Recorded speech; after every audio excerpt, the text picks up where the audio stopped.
दोस्तों नमस्कार, आप सभी का आपके अपने YouTube चैनल में हार्दिक अभिनंदन है।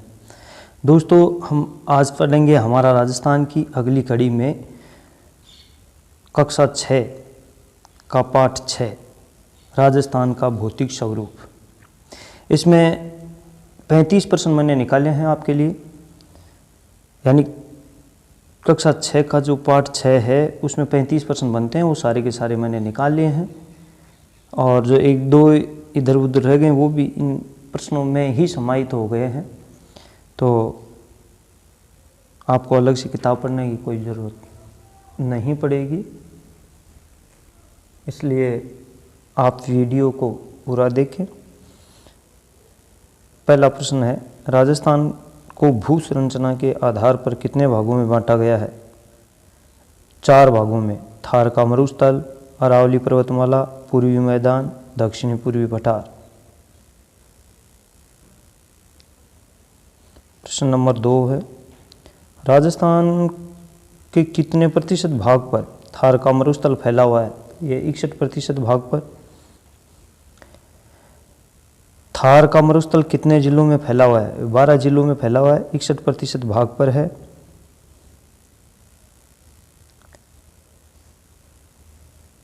राजस्थान के 61% भाग यानी 12 जिलों में कितने प्रतिशत जनसंख्या रहती है? तो मरुस्थलीय प्रदेश है 12 जिलों का, जिसमें 61% भाग है, वहाँ 40% जनसंख्या निवास करती है। विश्व का सबसे धनी मरुस्थल कौन सा है? थार का मरुस्थल। दोस्तों सबसे ज़्यादा धनी मरुस्थल यानी भेड़ बकरी पेड़ पौधे ऐसे इसी मरुस्थल में मिलते हैं, इसलिए थार का मरुस्थल है विश्व का सबसे धनी मरुस्थलों की श्रेणी में आता है। महामरुस्थल में कौन कौन से जिले आते हैं? बाड़मेर, जैसलमेर और बीकानेर का रेतीला भाग। ये बात बहुत ध्यान में रखनी है, ये प्रश्न कई बार परीक्षाओं में कंफ्यूज करता है। यहाँ तो आपको ये प्रश्न सरल लग रहे हैं, लेकिन परीक्षा में आने पर थोड़ा ये प्रश्न कंफ्यूज कर सकता है, इसलिए थोड़ा ध्यान रखें। बालूका स्तूप को स्थानीय भाषा में क्या कहा जाता है? धोरे।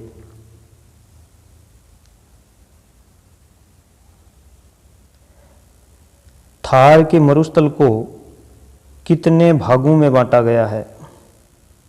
5 भागों में। मरुभूमि, घग्गर का मैदानी भाग, अर्धमरुस्थलीय भाग, नागौर की उच्च भूमि, अंतःप्रवाही प्रदेश।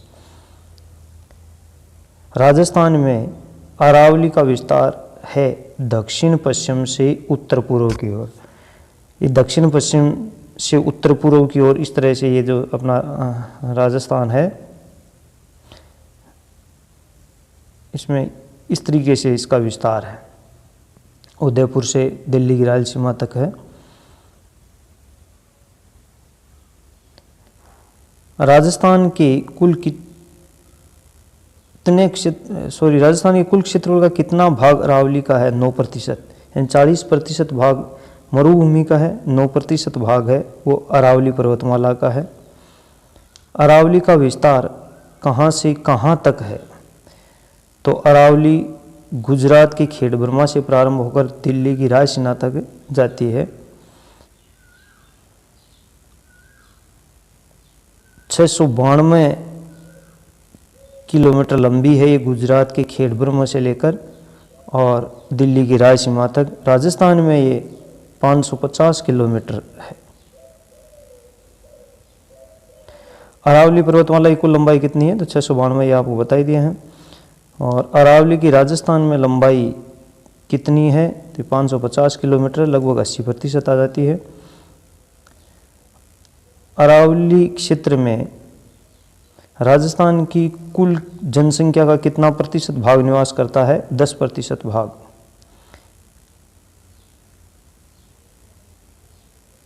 पूर्वी मैदानी भाग राजस्थान के कुल कितने क्षेत्रफल पर है? 23% पर। यानी 40% तो आपका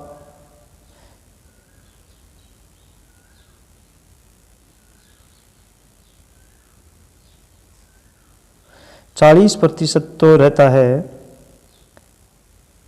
मरुस्थलीय प्रदेश, 9% हो गया अरावली पर्वतमाला और 23% आपका हो गया पूर्वी मैदानी भाग। अब जो पूर्वी मैदानी भाग पर राजस्थान की कितनी जनसंख्या निवास करती है? 40% जनसंख्या निवास करती है। किस क्षेत्र को बीहड़ भूमि क्षेत्र के नाम से भी जाना जाता है? कोटा से धौलपुर के आसपास के क्षेत्र, कोटा से लेकर धौलपुर तक चंबल नदी जो बहती है, चंबल नदी जो गड्ढे बनाती है, उन गड्ढों को ही बीहड़ कहा जाता है। 56 का मैदान किसे कहा जाता है? बांसवाड़ा और प्रतापगढ़ जिलों में माही और उसकी सहायक नदियों द्वारा निर्मित मैदानी भाग को 56 का मैदान कहा जाता है। ध्यान रहे 56 की पहाड़ियां बाड़मेर में है और 56 का मैदान है प्रतापगढ़ और बांसवाड़ा के मध्य का भाग है। राजस्थान की दक्षिणी पूर्वी पठारी भाग को किस नाम से जाना जाता है? आड़ोती का पठार। दक्षिणी पूर्वी पठारी भाग राजस्थान के कुल क्षेत्रफल का कितना प्रतिशत है? 7%। दक्षिणी पूर्वी पठारी भाग में राजस्थान की कुल जनसंख्या कितना प्रतिशत रहता है? 11% रहता है।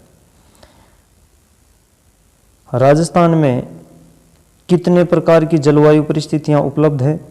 5 प्रकार की जलवायु परिस्थितियां उपलब्ध हैं। शुष्क पश्चिम से लेकर यानी उत्तर पश्चिम से लेकर दक्षिण पूर्व की ओर ये चलता है इनका क्रम। शुष्क, फिर अर्ध शुष्क, उपाद्र, आर्द्र और फिर अति आर्द्र। दोस्तों इसी तरीके से कक्षा 6 से 10 की NCERT की सामाजिक विज्ञान की किताबें पढ़ाई जाएंगी। यदि आप रीट की SST से तैयारी कर रहे हैं तो चैनल को ज़रूर सब्सक्राइब करें। रीट वीडियो और सेकंड ग्रेड के लिए ये जो 6 से 10 तक की हमारा राजस्थान की किताबें हैं, ये बहुत ही महत्वपूर्ण किताबें हैं, यहीं से प्रश्न बनते हैं, इसलिए आप इनको पढ़ते रहना। और इसी तरीके से ये आपको वीडियो मिलते रहेंगे। इनकी PDF टेलीग्राम चैनल पर मिल जाएगी।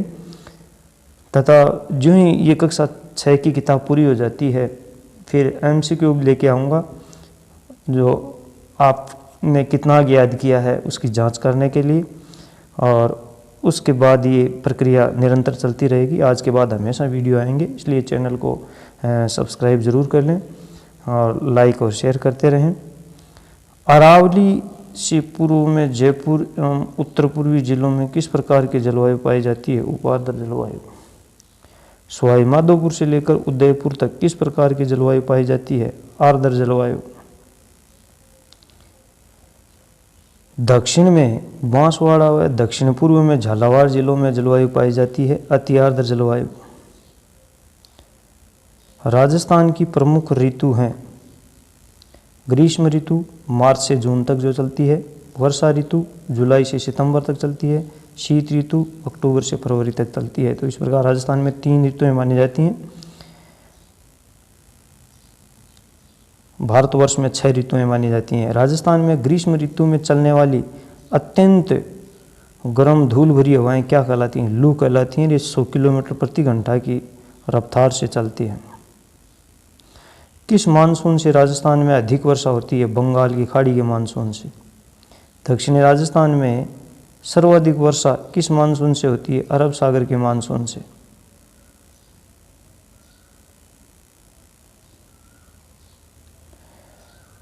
राजस्थान का सर्वाधिक आर्द्र जिला है झालावाड़, 100 सेंटीमीटर वर्षा होती है। सबसे आर्द्र स्थान है माउंट आबू और जिला है झालावाड़। राजस्थान का सबसे कम वर्षा वाला जिला है जैसलमेर, 10 सेंटीमीटर वर्षा वाला जिला है। राजस्थान में सर्वाधिक वर्षा वाला स्थान कौन सा है? Mount Abu, 150 centimetre. शीत ऋतु में होने वाली वर्षा क्या कहलाती है? मावठ। शीत ऋतु में होने वाली वर्षा किससे होती है? पश्चिमी विक्षोभ से होती है। मावठ किस फसल के लिए सर्वाधिक उपयुक्त हैं? गेहूं के लिए। दोस्तों कैसा लगा आपको वीडियो अच्छा लगा तो लाइक और शेयर जरूर करें, और चैनल पर नए हैं तो चैनल को सब्सक्राइब करें। धन्यवाद।